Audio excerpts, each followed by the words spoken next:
by the Bronx faithful. In Texas, manager Johnny Oates has the Rangers in a tight Western race with RBI machine Juan Gonzalez and teammate Punch Rodriguez. The division title is in their sights. It's no laughing matter in the American League. The Yankees and the Rangers next on FX Baseball Saturday night. FX welcomes you to Arlington, Texas. Sellout crowd filing in for the second of a three-game weekend series between the New York Yankees and the Texas Rangers. Good evening, everybody. Welcome to Baseball Saturday night. Kenny Albert with former Yankee Rick Cerrone. And not only do we have a potential playoff preview for you here tonight from Texas, but we will also bring you live to Pittsburgh as we check out Mark McGwire's pursuit of Roger Maris's home run record. And Rick, the Yankees in a chase of their own right now on pace to set a major league record for victories in a season. And Kenny, I don't know where you start to describe them. They've been unbelievable all year long. 61 games over 500. That's a team that's driven. Everybody puts a quality at bat on you, and the starters especially, 72 and 24. Last night, whose turn is it to step up? Tino Martinez hits a pair of home runs. They win the ball game very comfortably, 5-0. David Wells shuts them out. But it's a team that every day they find a way to win a baseball game. And the way to win last night for the Yankees, 4 solo home runs, a 5-0 victory over Texas. The Anaheim Angels also lost last night to the Blue Jays, so the Rangers still trail the Angels by a game and a half in the West. Yeah, I think it's going to be very tough for the Rangers. Right now, both teams are struggling. You look at the AL West, Anaheim and Texas, they are struggling to find wins. And for Johnny Oates, it's really been the starters that have struggled. Tonight, John Burkett, one pitcher that has been struggling, needs to step up if the Rangers are going to win the AL West. Well, Johnny Oates will look to his big bats tonight, led by Juan Gonzalez and Ivan Rodriguez, as they look to solve baseball's winningest pitcher. If you had 40,000. Back to a sold-out ballpark in Arlington. 13th sellout of the season for the second-place Texas Rangers, who have won only 2 of 9 against the New York Yankees this season. Yankees, the 5-0 victory last night. They lead the American League with a batting average of .287. Chuck Knobloch will lead things off, followed by Derek Jeter. They both homered last night. Paul O'Neill will bat third. The American League batting leader, Bernie Williams, in the cleanup spot. Tino Martinez bats fifth. Chili Davis, the DH, who returned earlier this week from the DL, will bat sixth. Darryl Strawberry leads the Yankees in home runs. Scott Brocious, the third baseman, and catcher Joe Girardi will bat ninth against 33-year-old right-hander John Burkett with a record of 7-13. You look at the numbers, 7-13, he struggled. Doesn't walk you. Very difficult, but the one thing that they've told me is there's not a lot of this difference between his fastball and his outstanding changeup right now. You see, only 38 walks, 114 strikeouts, but in his last 13 starts, just 3 and 8 is John Burkett. John Burkett said last week, right now I feel like I have been the weak link. I don't want to be the weak link anymore. Burkett 0-3 lifetime against the Yankees. His battery mate, of course, is Pudge Rodriguez, the best. He's thrown out 54% of base stealers. Ivan Rodriguez, the best in baseball, no question about it. And the other thing, Kenny, you just can't get off the bases too far. He'll pick you off in a second. 26 pickoffs also. Well, make that 22 pickoffs since 1996, and he is as good as they get behind the plate. And Burkett pitching on 3 days rest. He was scheduled to face the Red Sox this past Monday night. The game was rained out. He pitched Tuesday, a 4-1 loss.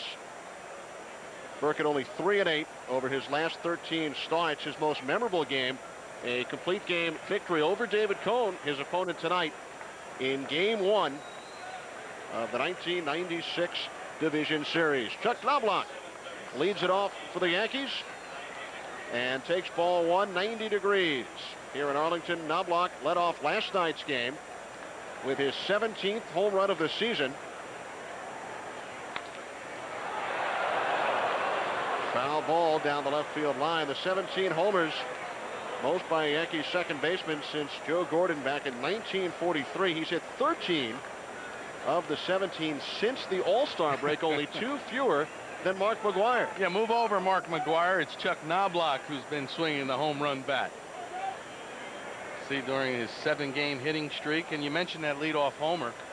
5th leadoff homer for Knobloch this season. Have to go all the way back to '87 with Ricky Henderson, who's known for leadoff home runs, who had more. Here's the 1-1 from Burkett. Strike called by the home plate umpire Brian Onora. Rich Garcia, the crew chief, working first base tonight. Mike Riley, the second base umpire, and Tim McClelland down at third. 1-2 on the Yankees leadoff man, Chuck Knobloch, here in the first. And it gets by Mark McLemore, so Knobloch with a leadoff single for the New York Yankees. Well, we talked about the Yankees. What makes them special? I really believe you have to look at the top of the order. Knobloch, high on base percentage. Nice base hit to right field to get things going. Fastball down and away, shoots it to right field. But you look at Knobloch and Jeter, they really set the table for the rest of this lineup. So with Knobloch at first, into the box steps Derek Jeter, who also homered last night. He drove in a pair of runs. Against the Rangers this year, Jeter batting .488, 20 of 41. As he takes ball one, he's hit 4 of his 16 homers against Texas. Yeah, how about the home run he hit last night? Straight away center field, no cheapie. 16 home runs, a career high for Derek Jeter. He's just getting bigger, stronger, and he knows the league a lot better.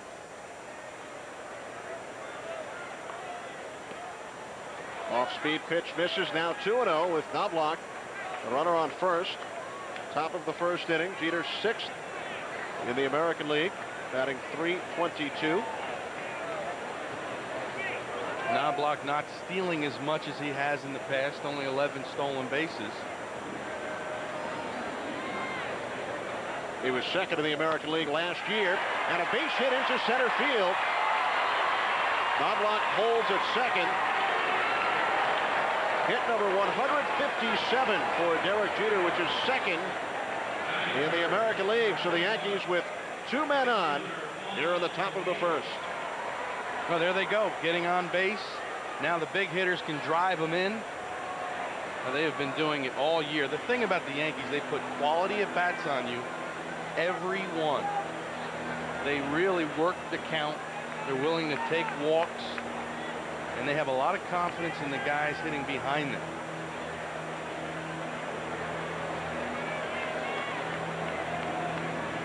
Paul O'Neill breaking out of his slump. 2 for 4 last night. Runners on first and second. Knobloch down at second base. Jeter, the runner on first. O'Neill went through an 0 for 15 spell earlier this week, but he snapped out of it with 4 base hits over the last 2 games. Talk about intensity. This guy, look it up in the dictionary, you see a picture of Paul O'Neill. Does not believe, does not, and he refuses to give away any at-bats. Even at 93 and 32, he strikes out. Look out in the dugout. He's gotten a lot better. His wife got all over him, saying they got to cut that out because the cameras tend to follow Paul in the dugout. Fouls it back, 2-1. So the one thing we're seeing already in the first inning, Burkett, not a lot of difference between his changeup and his fastball. At one time, used to throw over 90 miles an hour, right around 90, 91. But that's down to 85, 86 miles an hour, and the difference is the deception of the changeup.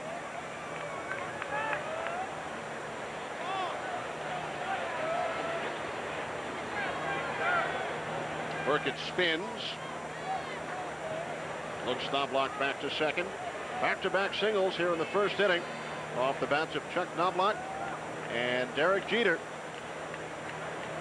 Paul O'Neill at the plate. Bernie Williams waiting on deck. Up the middle. And the Rangers turn 2. Clayton stepped on second, threw over to Will Clark. Knobloch moves over to third. with 2 away. Well, pretty good job by Burkett, able to get Paul O'Neill, who hits into a lot of double plays. Looked like a changeup moving down and away, and he hit it right back up the middle for the easy double play. Gets him out on his front foot. Clayton has to go to the ground, but with O'Neill running, plenty of time to turn the double play. Well, O'Neill has grounded into now 18 double plays, 4th most in the American League. 2 outs. Here's Bernie Williams. Leads the league, 347 average. And the big talk in New York, Bernie becomes a free agent following the 98 season. It's very close with Buck Showalter. You're starting something. Oh, I didn't start. Well, I'll tell you what, Bernie Williams, there would be 29 teams lining up to get Bernie Williams. Switch hitter with power, speed, plays center field as good as anybody in baseball. The New York papers brought up the Williams-Showalter connection way back in spring training. I know they have, and you know what, Bernie, the one thing about him, he has not let playing out this year affect his performance. Has spent some time on the disabled list, but this is a class guy. And you wonder sometimes, is it worth going the free agent route, especially if a player that's happy where he is?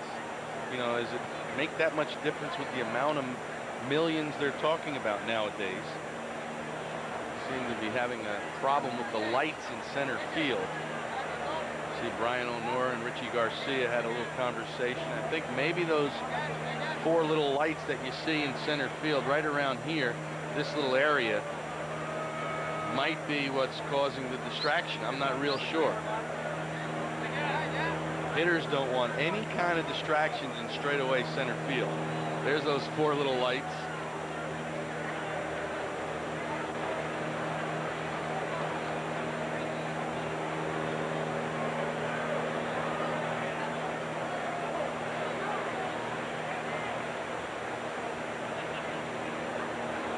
Bernie hit a game-winning home run against the Rangers just 6 days ago in the bottom of the 9th at Yankee Stadium.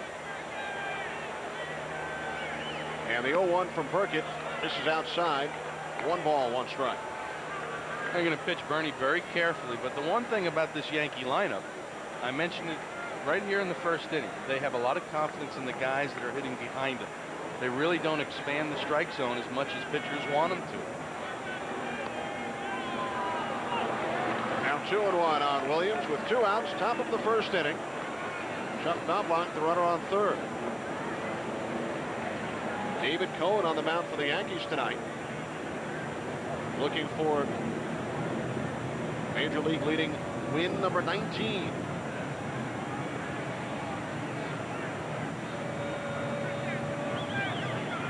Now 2-2. Looked like he went to an off-speed pitch, 2-1, and Burkett really has to do that to be effective against the Yankees tonight. Look at Bernie's numbers: 2 outs and runners in scoring position, 365 on the season.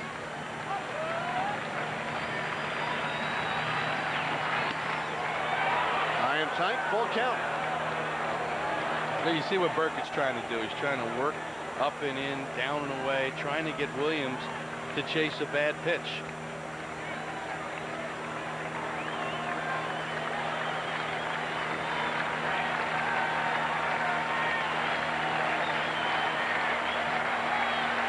The payoff pitch to Williams, ball 4, so Bernie heads down to first. Burkett does not walk too many batters. And we mentioned that only 39th walk of the season now for John Burkett. He's 7th in the league in fewest walks allowed for 9 innings. He led the American League in that category a year ago. And see, the one thing that gets overlooked with this Yankee team is how they make you work early in a game if you're a starter. And that adds up. 5th, 6th inning, you're out of the ball game. Now you have to turn it over to the pen because of the high pitch count. They make you work early in the game. Here's Tino Martinez, who homered twice last night against Esteban Loaiza. On the other hand, the Yankee starters have pitched the most innings in the American League. Now, their numbers are really ridiculous. 72 and 24, their starting staff.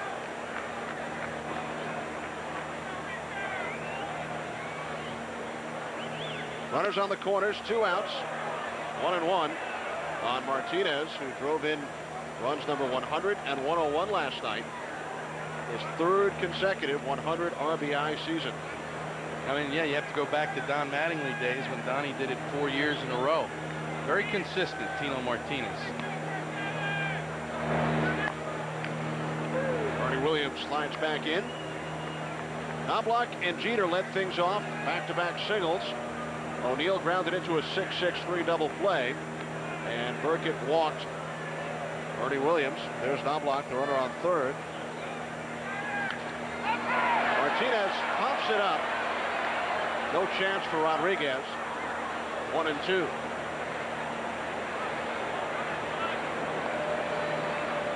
You look at the problems John Burkett's had this year. 346 with runners on base. Well, not as much deception from the stretch as there is from the windup.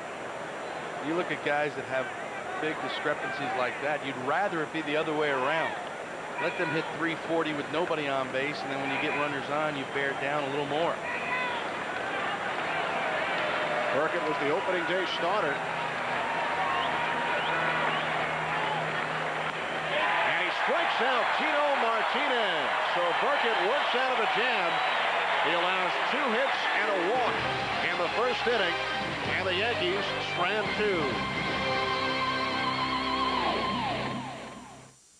The center fielder will lead it off, followed by second.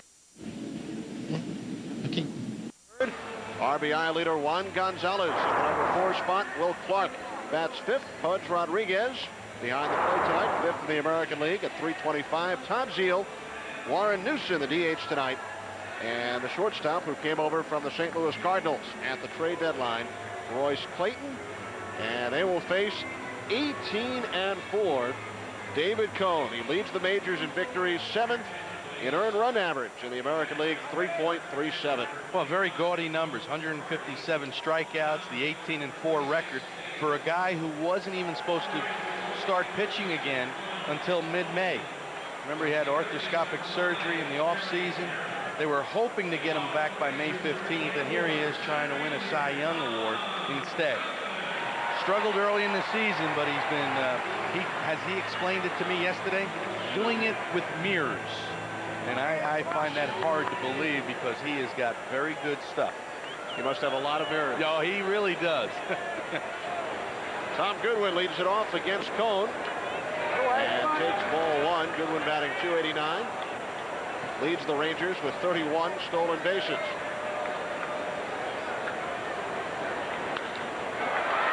In the air to right center. Paul O'Neill, 1 away.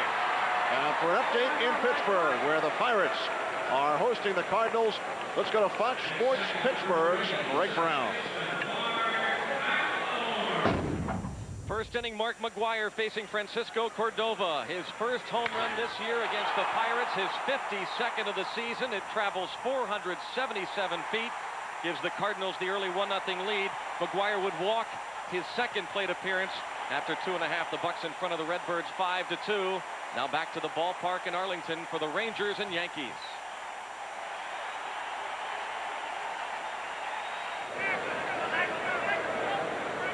Back in Texas, Mark McLemore steps in against David Cone with 1 out in the bottom of the 1st inning.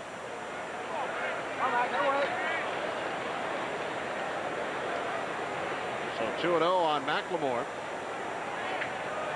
Struggling at the plate, 0 for his last 9. 9 for his last 60. Up the middle, off the glove of Cone. And McLemore beats the throw from Knobloch. An infield hit for Mark McLemore. First hit of the game for the Rangers. Yeah, I think that ball got a piece of Cone's glove. Ball was not hit hard. He jams McLemore. That hits off his glove, slows it down. Knobloch has to change direction, and that enables Mark McLemore for the infield single. So a 1-out base runner for the Rangers. There's Knobloch, whose father, Ray, attended the game last night. First Yankee game he has seen during the regular season. He responded very nice with a home run, leadoff home run. I guess Chuck Knobloch's college coach was also here from Texas A&M.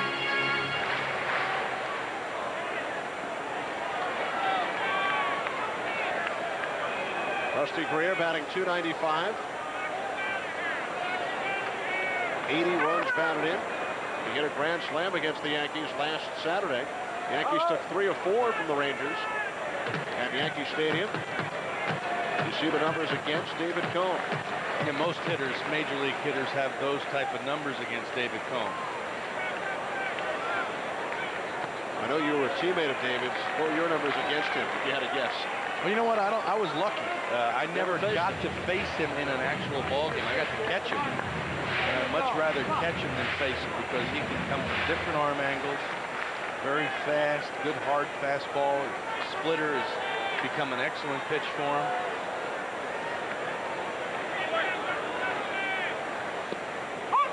Strike call, 2-1. See, that's one of the difference with Cone now and maybe 10 years ago.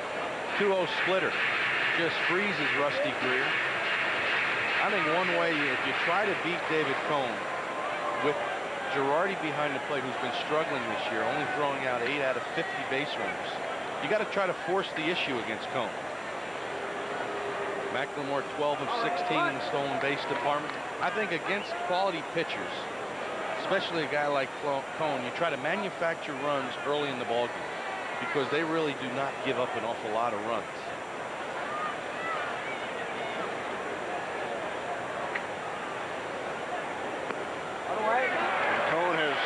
Got terrific run support from his teammates this year. They scored 7 runs a game in his 24 starts. 1.87 best against any team in the American League during the course of David Cone's career. Oh, that's some filthy numbers. 8-3 with an ERA under 2.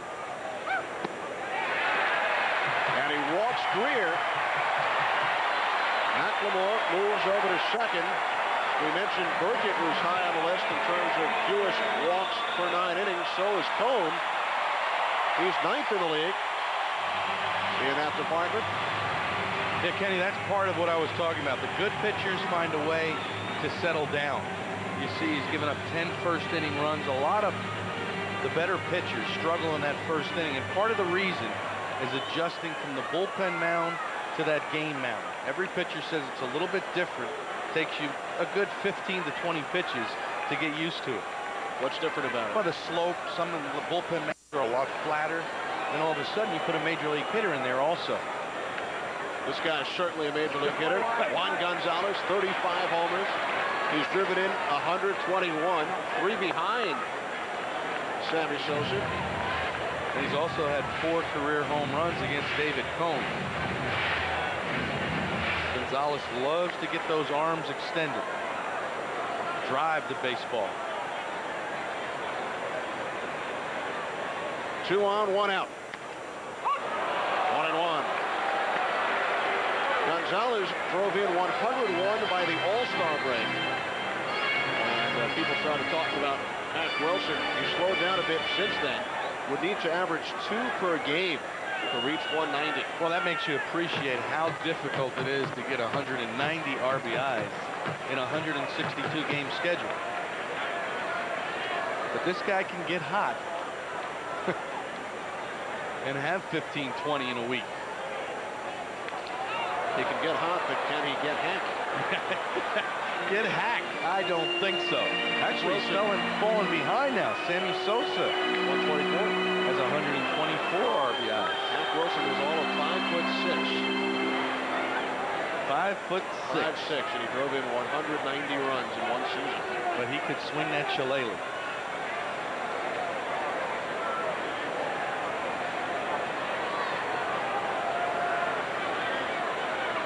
One and 2 on Juan Gonzalez. McLemore down at second. Greer, the runner, on first. And Cone strikes out Gonzalez. Well, that's what makes David Cone so difficult. different arm angles. We're going to take a look at the whole pitch sequence. Runners in scoring position. Watch him. Here he goes. Breaking ball misses. He's going to come right back to the breaking ball. Not a good one, but for a strike. Splitter that Gonzalez fouls off. Now he's going to get a little filthier, make him expand the zone on the sweeping slider. But you saw different arm angles, different looks for the hitter. Here's Will Clark with 2 outs. Will has not fared well against David Cone throughout the course of his career.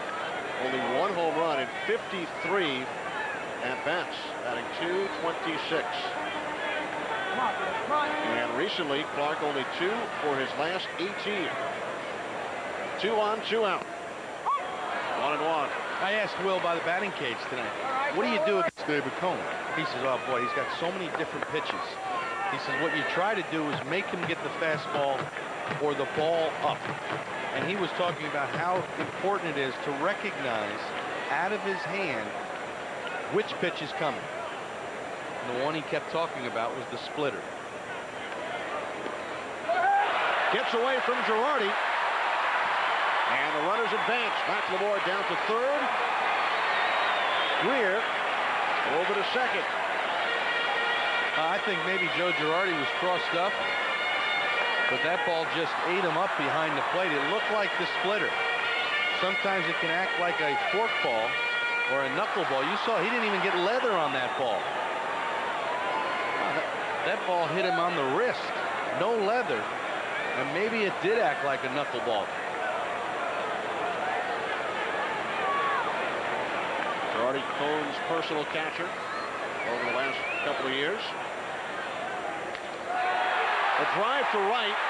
O'Neill back on the track. He's got it. So like the Yankees in the first inning, the Rangers strand 2 base runners. 2 up for the Yanks. Chili Davis, Darryl Strawberry. Texas, we move to the top of the second inning.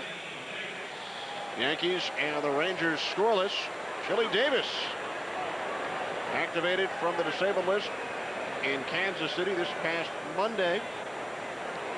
Will lead it off for the Yanks. Here's a guy who has averaged 93 runs batted in over the last 5 seasons, hit 30 homers with the Royals last year. All of a sudden added to the Yankees roster in late August. I mean, they didn't have to go out and make a trade. They had a healthy bat coming off their bench, getting healthy at the right time. I mean, that's the thing that Joe Torre talked about today. He says it doesn't matter who we plug into the lineup. They're able to do the job. There's the lifetime numbers, 328 career home runs for Chile. So you have 4 guys now, Davis, Strawberry, both in the lineup tonight. Tim Raines and Chad Curtis splitting 1 outfield position and the DH slot, and nobody has complained about it. Yeah, no, and you know what? Joe talked about that in his office. He said, I give the players a lot of credit because they really have helped me in this tough job. Chile falls behind 1-2. He's 5 of 14 since returning. 0 for 3 last night.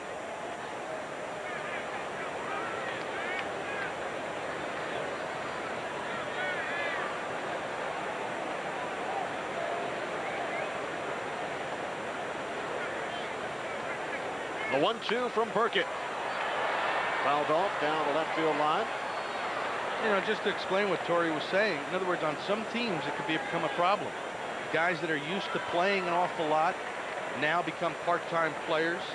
And he says, I thank the players because they're willing to sacrifice their egos for the team. And he says this is the greatest team he's ever been involved with, meaning team in a whole. In other words, they really care for each other and they play hard every day. 2-2 on Davis, and it becomes a problem on many teams when you have 1 extra guy and 2 positions. With the Yankees, it's 2 extras. Yeah, he's even talking about his starters.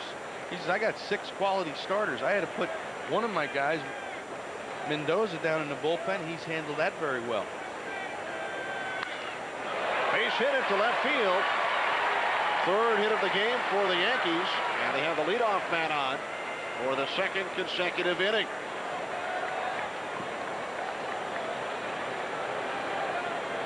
And folks, Rick Cerrone is awaiting your email questions. Any question you have for Rick, send it along to mci@foxsports.net. Our MCI interactive fan, you can ask Rick anything you want. Oh, baseball related or not. Yeah, we'll try to help you out. mci@foxsports.net. Not very good on those old-time trivia questions, though. And Darryl Strawberry hits the first pitch into center field. Goodwin 2 steps to his right. 1 away. We call it Dear Rick. Dear Rick, like Dear Abby. Okay, Dear Rick. See if we can help you out on the inside stuff that goes on in baseball. 1 out. Runner on first. Scott Brocious, who came over in the Kenny Rogers deal from Oakland. And what a job he's done at the plate. 284 average. He's driven in 75 runs from the number 8 slot. Well, I mean, that's tremendous production down low in your order. Turns over your batting order a couple of more times during a game. I mean, it's just a tremendous job, and got to give an awful lot of credit to the young general manager, Brian Cashman, Bob Watson also, who's departed, but able to see something after that horrendous year Brocious had last year with Oakland. Inside 2-0. Brocious 14 home runs, one of 8 Yankees in double figures. I mean, they had to see something they liked. He hit 203 last year, Brocious. Only 11 home runs and 41 RBIs for the A's. And the Yankees, of course, in '96, the year they won the World Series, went with a platoon, Wade Boggs and Charlie Hayes.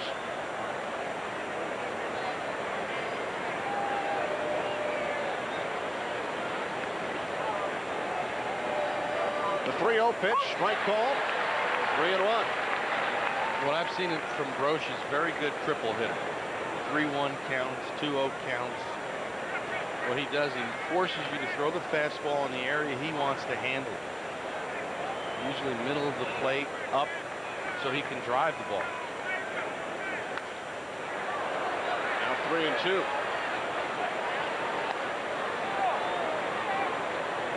The Yankees 61 games over 500. They've already won more games than '96, the club which won the World Series. They've lost only 3 of their last 45 series. We can go on. What are they on pace to win? 121 ball games? 121, which would eclipse the Major League record by 5. And the American League record by 10. There's the Major League record, the Cubs, back in 1906. The American League record, the 1954 Indians, won 111. Davis going, and Brocious finds the hole into left field. And Davis slides into third, so the Yankees with runners on the corners with 1 out. Well, 3-2 count. Torrey says, I know Chili Davis doesn't run good, but I'm going to put him in motion. Good things happen when you have infielders moving. Brocious got a fastball to handle and hammered it by Clayton at short. Fastball away. Well, good contact and hit it hard. 2 hops over Clayton's dive, and Chili able to go all the way to third. Yankees with 2 hits in each of the first 2 innings against Burkett. Here's the number 9 hitter, Joe Girardi, the Yankees catcher.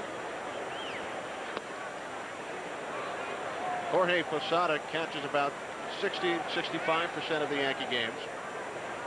And Girardi has been very gracious over the last couple of years in bringing Posada along. Girardi, a veteran. You look at Burkett, usually starts off pretty well, but still very inflated numbers, no matter what the inning is. Base hit right field. Davis in to score, and the Yankees take a 1-0 lead. RBI number 27 for Joe Girardi.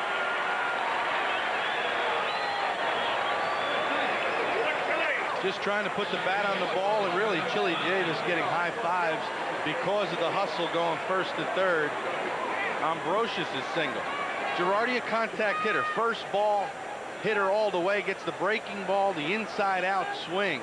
You saw how he was going to try to hit it the other way. The hands way inside the ball, drives it in the hole between first and second for the RBI single.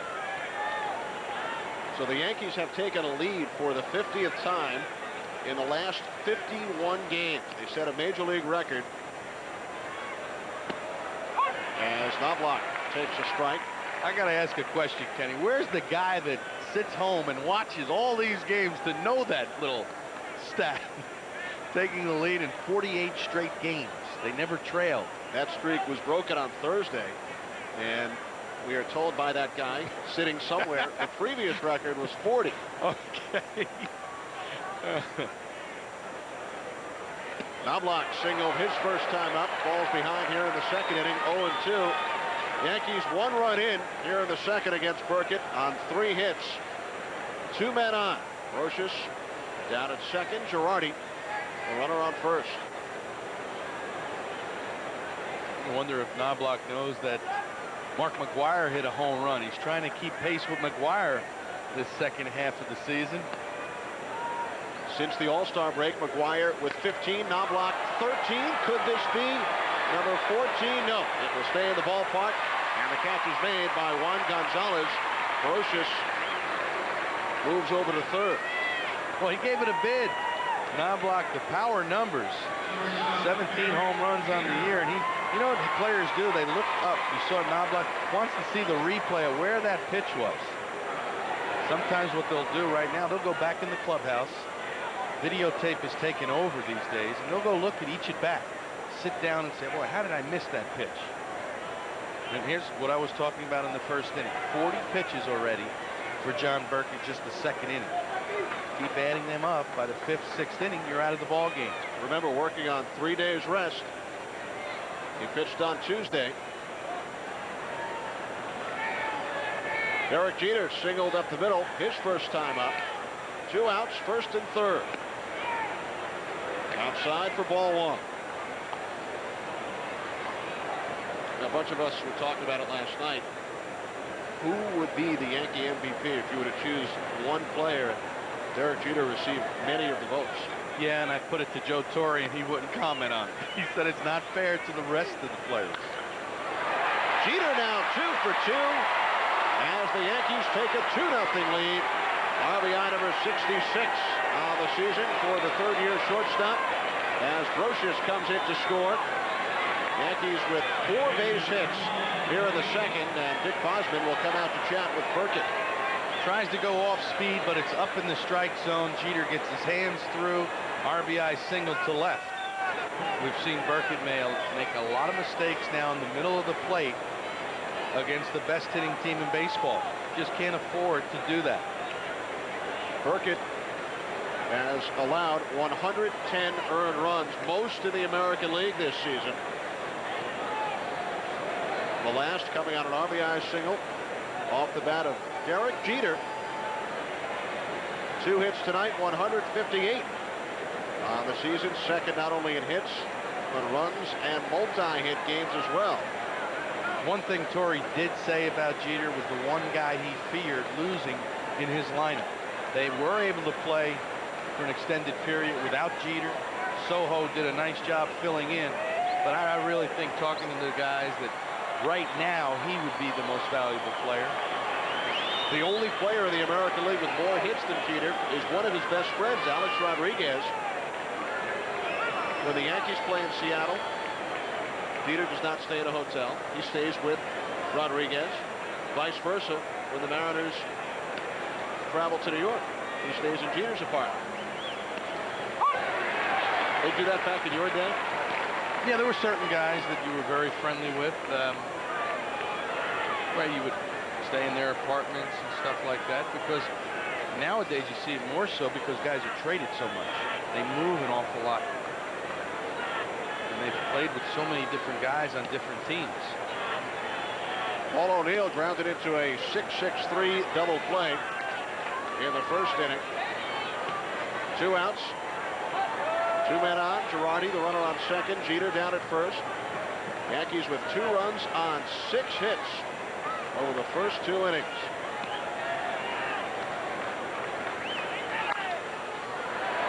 right side. Oh, a diving stop by McLemore as he robs O'Neill. And that finally puts an end to the Yankees' second. They scored 2 runs on 4 hits and slammed 2 thanks to Mark. You have to be impressed. Look at the intensity. This is a team that's 61 games over 500. I don't know where they get the fire from in their belly. Joe Torre called a team meeting last week. He was not happy with some of the errors on the base paths. The Yankees were 90-30 at the time. It's an amazing story. Amazing story. So we move to the bottom of the second. Rodriguez, Zeal, and Newson for the Texas Rangers. Rangers hoping to play in October as well. They trail the Angels by a game and a half in the AL West 2 weeks ago. The Rangers led Anaheim by 3 games. The Angels have won 9 of 13 since then, while Texas has dropped 8 of 12. Angels in action tonight, just underway against the Blue Jays. Pudge Rodriguez fouls it back, 1-1. I think for my money, if you were to build a team today, you'd start with Ivan Rodriguez. This guy can throw out runners, play every day behind the plate, and look what he does offensively. Really double power. 325 average. And he is just an outstanding catcher and an offensive player too. 1-2. You mentioned earlier he's thrown out over 50% of potential base stealers. That's unheard of these days. Yeah, and he's a very tough hitter at the plate. He uses the whole field.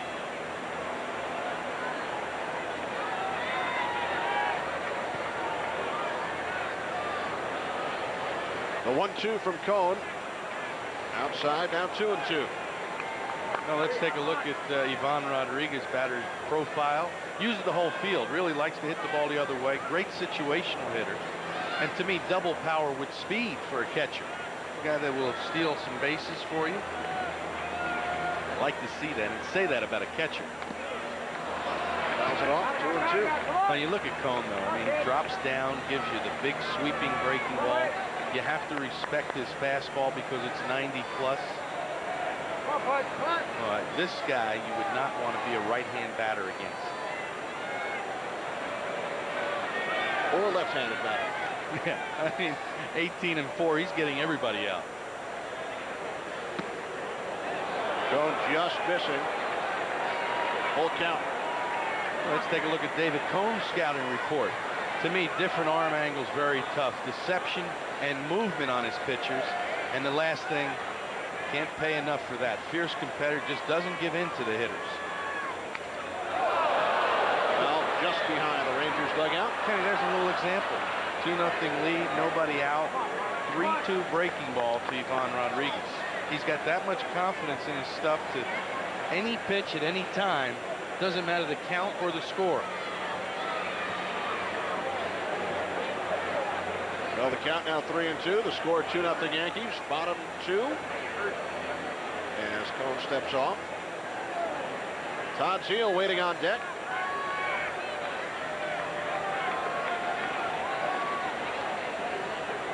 Now Rodriguez back in. And he is pulled out on strikes. Second strikeout for David Cone in his 13th major league season. He won 20 games with the New York Mets 10 years ago in 1988. Moved over to the Blue Jays and then the Kansas City Royals, his hometown club. Went back to Toronto for a half season, and then in 1996, a member of the World Series champion New York Yankees. 18 wins this year, and should he win 2 more, which we assume he will do in the next week or 2, David Cone would set a major league record for longest span between 20-win seasons. Jim Cott, current Yankee broadcaster, holds the current record as Todd Zeal rounds out to the third baseman Scott Brosius for the second out of the inning. Jim Cott, a 20-game winner in 1966, again in 74. 8 years later, the longest stretch between 20-win seasons. Cone with 2 more victories will set the new mark.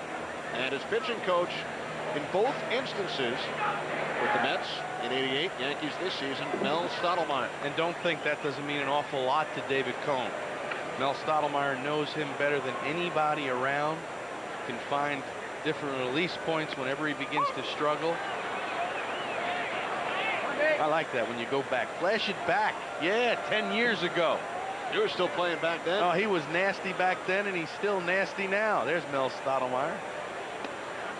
1-1 on Warren Newsom, playing his fourth game since he was recalled from Oklahoma earlier this month to replace the injured Lee Stevens. Newsom 1 for 8, the former White Sox and Mariner. Now 1-2 with 2 outs in the second. Yankees leading it 2-0. 2 runs on 6 hits. Rangers, an infield hit off the bat of Mark McLemore in the first.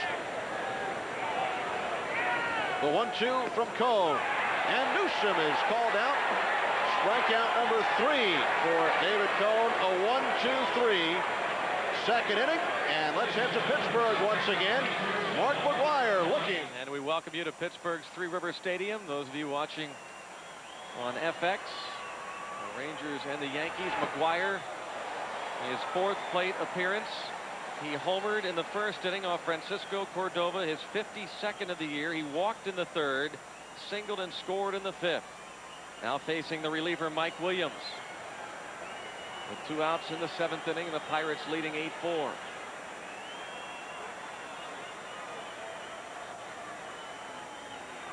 Ten away to break the record.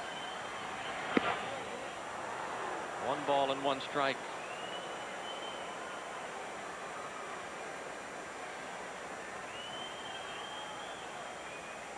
McGwire's first inning home run traveled 477 feet.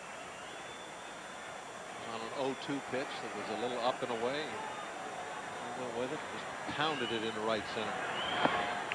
Checks. Kendall wants an appeal. They won't get it. 2-1.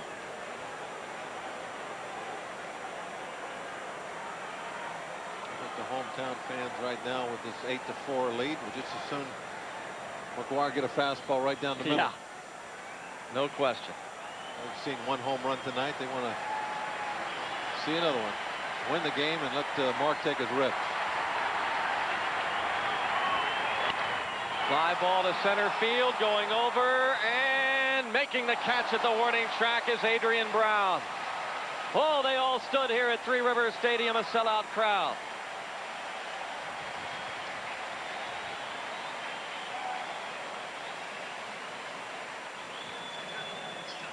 (8-4).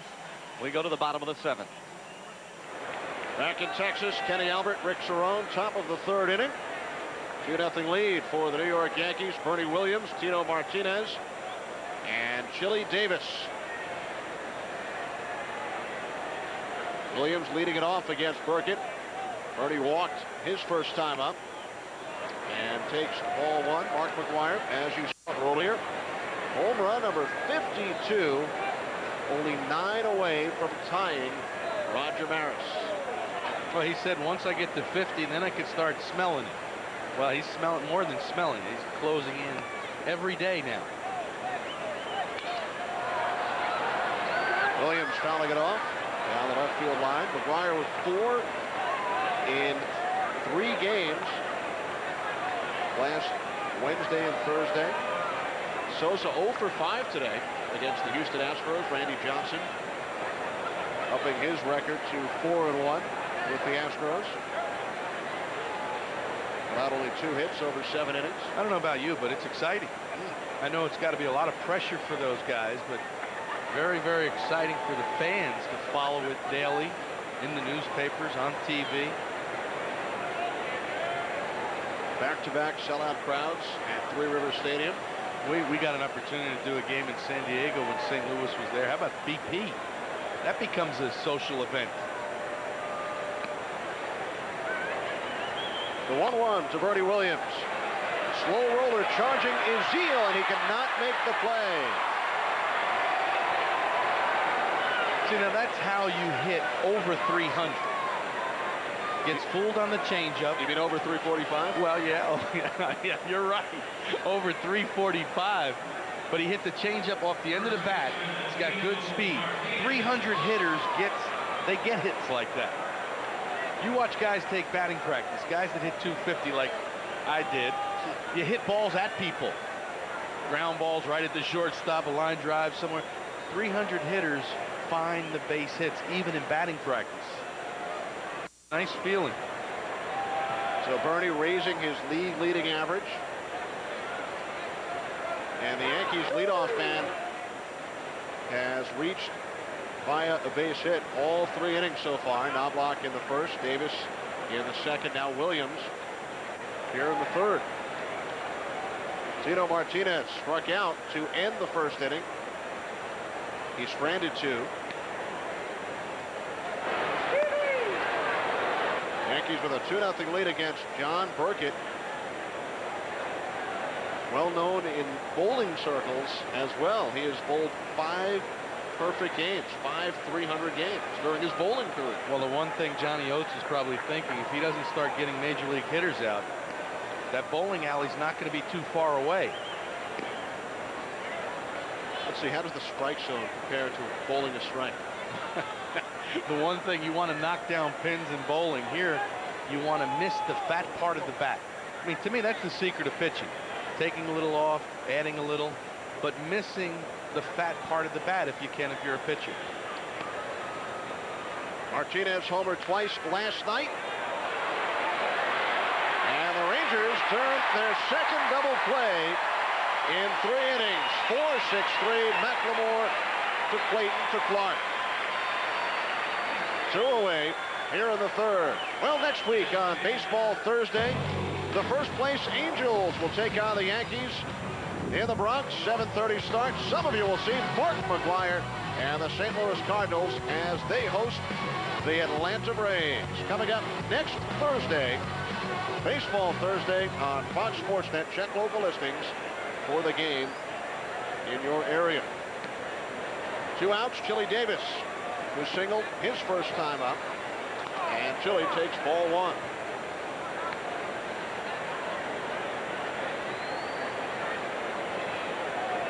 Davis 6 of 15 since his return.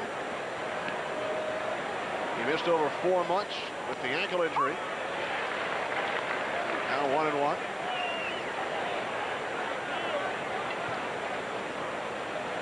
Texas a game and a half behind Anaheim. Only 1 in the loss column. Angels losing to the Blue Jays last night. And the Rangers will finish the season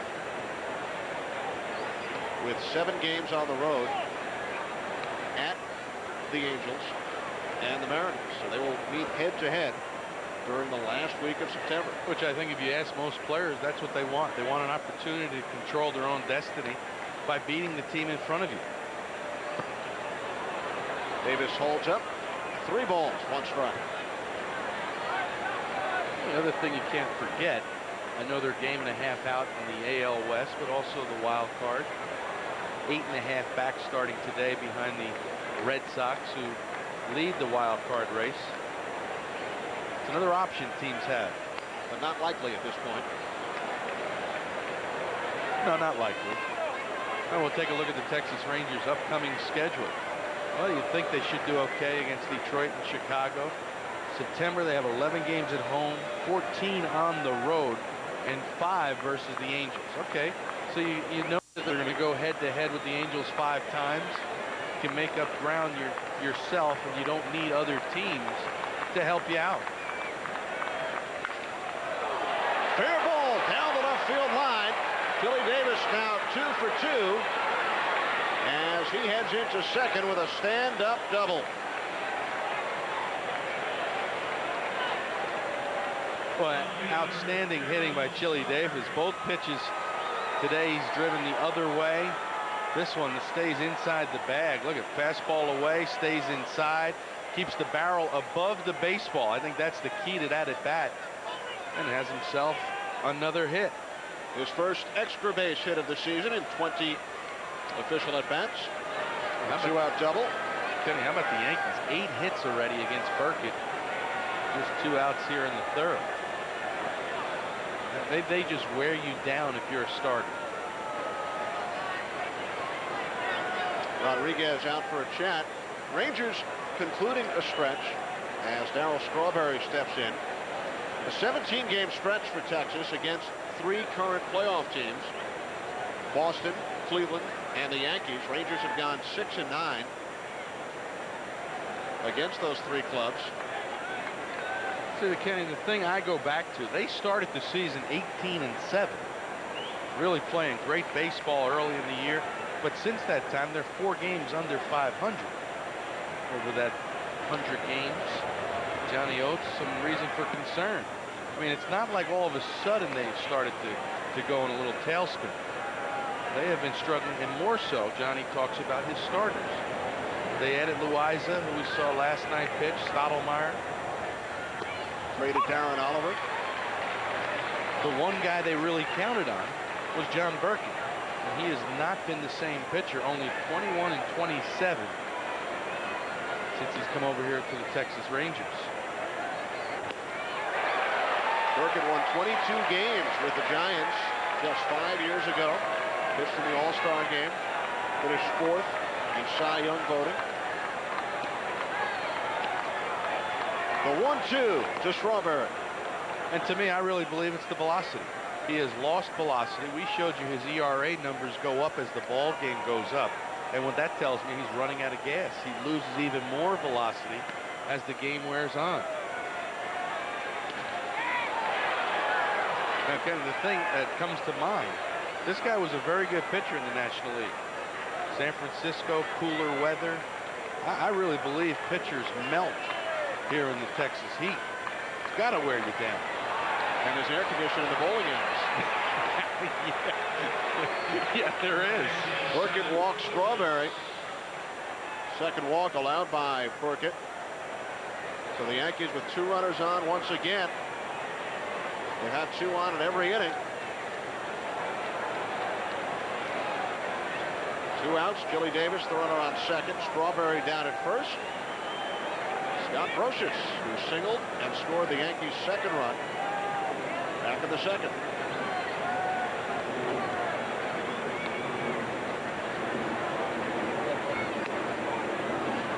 Brocious takes ball 1. So the Yankees had 10 base runners over the first 2 2/3, 8 hits, and Burkett has walked 2. And it's Johnny Oates can't let this one slip by. Tim Crabtree up and throwing, the converted catcher in the Blue Jays organization. He'll try to get ready in a hurry. Part of the reason Rodriguez went out to talk to him. And he mentioned the 8 hits. He's allowed 200 hits now. John Burkett in 165 innings of work. That is 5th most hits allowed in the American League. 2 on, 2 out. 1-1 on Scott Brocious.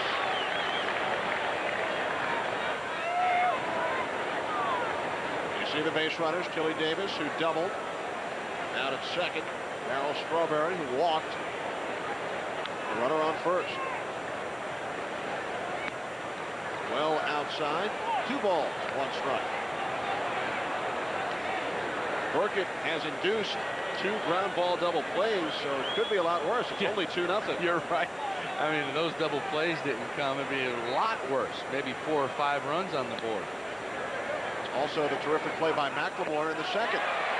Now 2-2. The count on Brocious.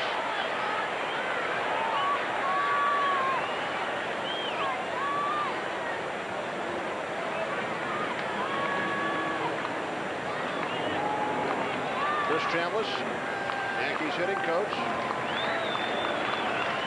playoff hero against the Kansas City Royals back in '76. And the Yankees tonight have sent 16 batters to the plate. 10 of the 16 have reached base. Only O'Neill and Martinez have not. Yeah, and I talked to Chris before the ball game, and he said, you know, these guys generally care for each other. Rocha stays alive. And they respect their teammates. Remember, I was pointing out in the first inning, willing to take the walk, knowing that the guy behind him, like Strawberry did in this inning, the guy behind him will drive in the runs. Chambliss has said it's been a pleasure to watch day in and day out. The intensity level. We saw Paul O'Neill already. Got robbed of the base hit, slammed the helmet down. He says, I've never been around a team of guys this hungry and wanting to win every day. You got to remember, Chambliss was on a couple of World Series champions in 77, 78, so good teams he was around. Also gets a kick out of watching a younger player like Jeter develop before his eyes. Runners going. Rocha puts it in the air to left center. And the catch is made by Rusty Greer. So again, for the third consecutive inning, the Yankees strand two. Plays. Clayton, Goodwin, and McLemore for the Rangers. Here in the third. Rick, the Yankees have already sent 8 batters to the plate twice. And this will be Royce Clayton's first at bat of the game. Well, remember what I said. They turned the lineup over. They score 6.5 runs a ball game. They really put a lot of pressure on a pitching staff. Royce Clayton must feel like he's been out in the field for a week already. Clayton, one of 3 key acquisitions by the Rangers at the trade deadline, along with Todd Zeile and Todd Stottlemyre. Clayton coming over from the St. Louis Cardinals. And Clayton punts it down the third base line. No throw from Girardi. Second hit of the game for the Rangers. Boy, I like that play, too. I like it when guys are willing to do something to get on base. This is an absolutely perfect bunt. He catches the ball with the bat, deadens it enough, but yet far enough away from Girardi. I mean, that is the perfect bunt for a base hit. Moving, never looking back for the baseball, and he's got a leadoff single. I mentioned speed may come into play a big part in this ball game. Tom Goodwin fly to right, his first time up. We mentioned the trades. Clayton, Zeile, and Stottlemyre coming to Texas at the deadline. The only addition by the Angels was Charlie O'Brien, and the feeling around Anaheim was, hey, why did the Rangers pick up 3 key players and we didn't do too much? But look at what's happened. I mean, it's turned around for Anaheim, so sometimes maybe deals you don't make pay off. And the Angels released their leading RBI man, Cecil Fielder. You never really can figure out baseball. I mean, on paper, you look at certain things and you say, well, this is no matchup. This is a mismatch today. You got Cone against Burkett. Well, that's not the case. You have to do it between the lines every day.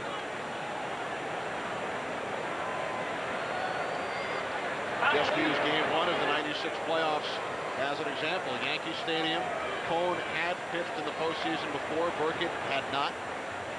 And it was Burkett pitching the complete game victory, beating Cone and the Yankees 6-2. The complete game victory, too, for Burkett. The 0-1 to Goodwin. He squared and takes strike 2. Well, you look at Goodwin, you expect him to bunt. He has put down 19 bunts this year. 6th most in the American League. And this guy, another guy that utilizes his legs. Slaps the ball, tries to put it in play.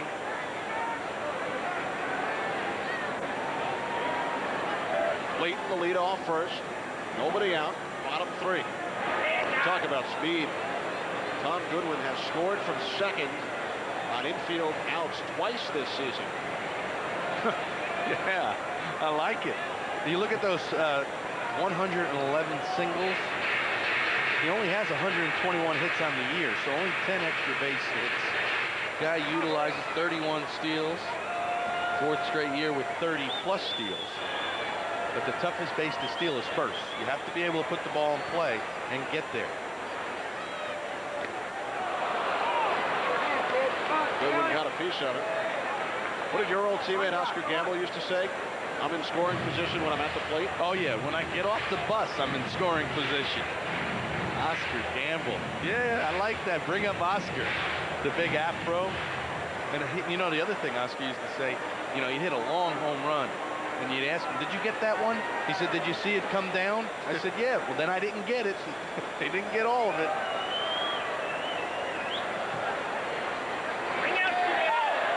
Clayton just gets back in as Tino Martinez glares at Richie Garcia. Very close at first base. Because Cone throws so many off-speed pitches, the sliders and the splitters, he has to work that much harder to keep good base stealers at first base. Vary his move, hold the ball, step off, whatever it takes to keep them close.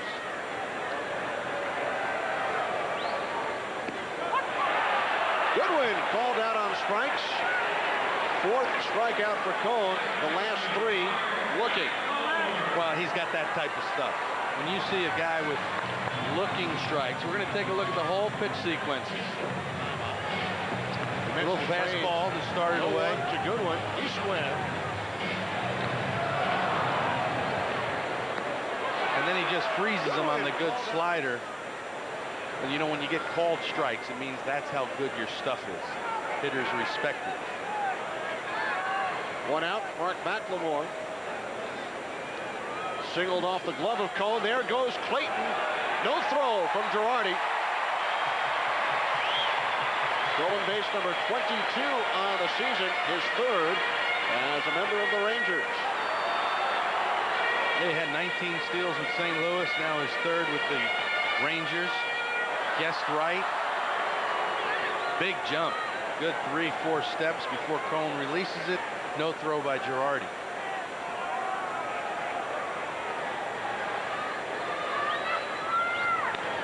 Ground ball to the right side. Martinez, nice play. Takes it himself. Just beats McLemore. 2 away as Clayton moves over to third. Well, they're trying their best to manufacture a run here. The bunt, the steal. Now it'll take a big 2-out hit from Rusty Greer. Rusty voted the most popular Ranger amongst the fans here in Texas. What a job he's done over the last couple of years. Drove in 100 2 years ago. Every time I see Rusty Greer, I think back to the Arizona Fall League. He was a roster filler, not a prospect. And then all of a sudden, just went off out there against the top prospects and went from being a suspect to a prospect again. They gave him an opportunity to win a job in spring training, and he ran with it. And here's a guy who uses the whole field, inside out. He'll jerk you once in a while, look for a breaking ball inside to pull you. Very tough hitter at the plate. And you were there to broadcast the games, of course. Arizona Fall League. I liked it out there. One year Michael Jordan was out there trying to swing the bat. He found out it was a little tougher than shooting that basketball. But really, he went out there and established himself amongst the best young talent in baseball. Strike called, 1-1. Greer walked in the first. We told you earlier, only 5 of 28 lifetime against David Cone.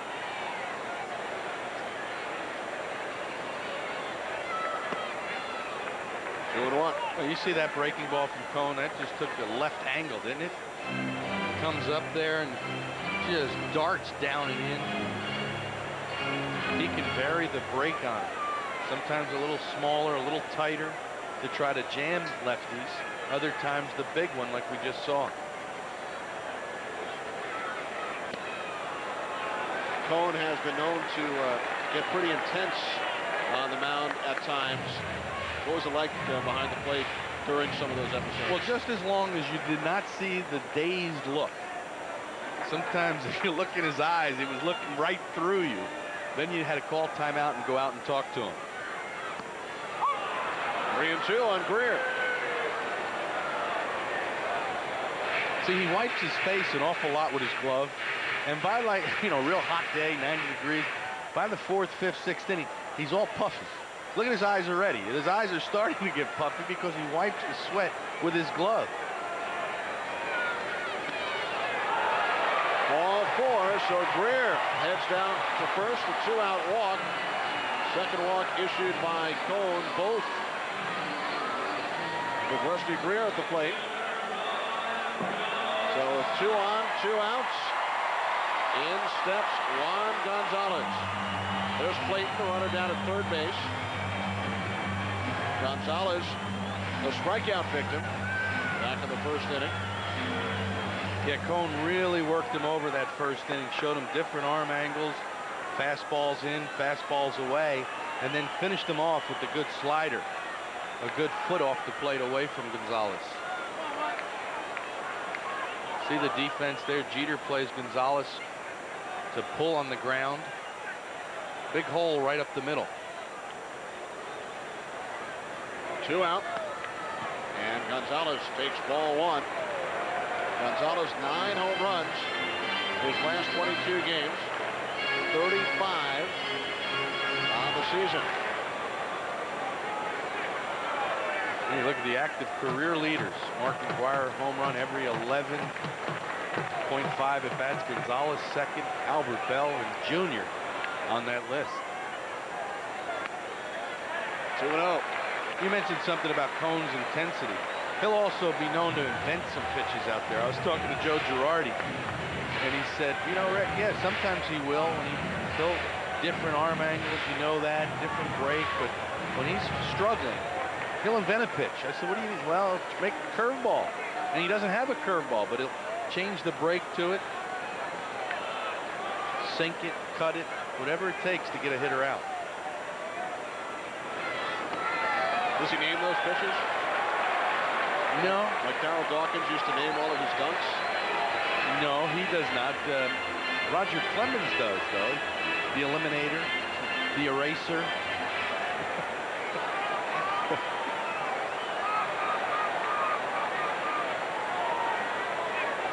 Runners on first and third. 2 outs. 3-0. Gonzalez takes a strike. 3-1. Oh, this is a tough league. 3-0 slider to Gonzalez. But it's amazing. You look at David Cone, not that big, 5'11", 160 pounds. Then you think about Roger Clemens, big, imposing figure.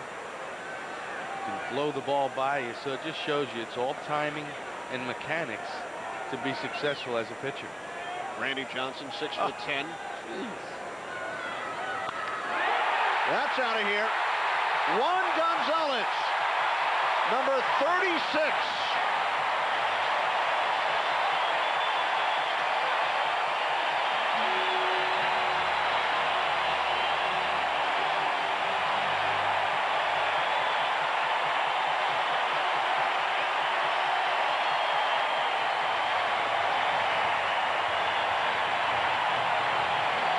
Wow. 3-run homer. It looked like now a 3-1 fastball after the 3-0 breaking ball. Should have stayed with the breaking ball. He just crushes this ball. I believe it lands in the second deck. Second deck home run. Mammoth blast by Juan Gonzalez.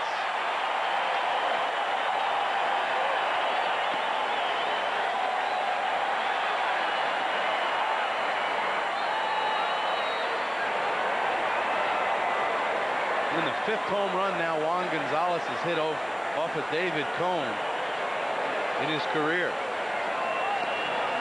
And only the 6th home run hit to the second deck, the left field club level.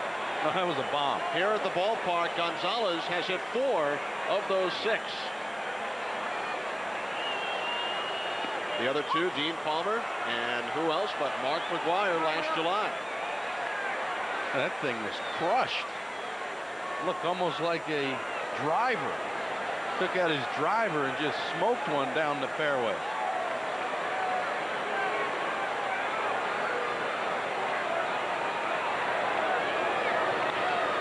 Up the middle, stabbed by Cone.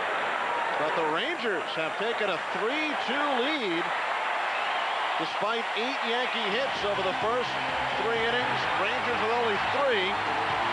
But they lead on Juan's 36th of the season.